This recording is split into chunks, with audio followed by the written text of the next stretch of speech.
Here's a really tasty recipe for a butternut squash, sweet potato and sesame seeds side dish using some of winter and autumn's seasonal favourites. For this recipe you'll need the following ingredients: half butternut squash, 2 sweet potatoes, 2 red onions and some sesame seeds.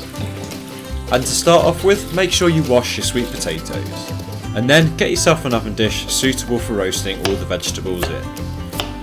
We're going to start by preparing the sweet potatoes, and don't worry, there's no point in peeling them. So to begin with, chop each end off and then slice them into reasonably large chunks. Then chuck the potatoes into the oven dish. And now for the butternut squash. Now they're quite large, so make sure you slice it in half because that's all you'll need. And then with a vegetable peeler, peel the skin off. Chop the end off and then slice the squash into chunks that are about the same size as the sweet potatoes. And this will probably involve slicing it lengthways a few times.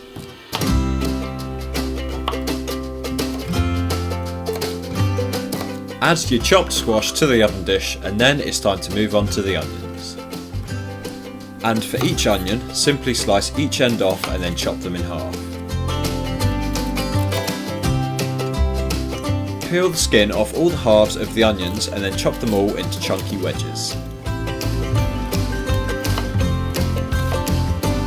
And you guessed it, throw them into the oven dish along with the squash and the sweet potato. Then get a generous helping of sesame seeds and sprinkle them over the top of all the vegetables. Then drizzle your vegetable mixture with some oil and then stick your hands in to make sure everything's combined nicely.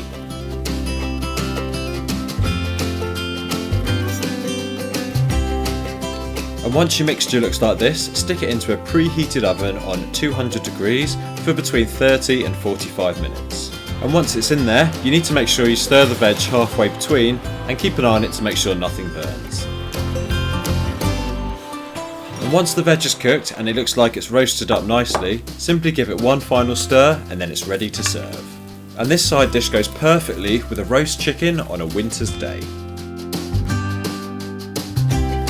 And you can check out more of my winter recipes by clicking on one of the videos coming up.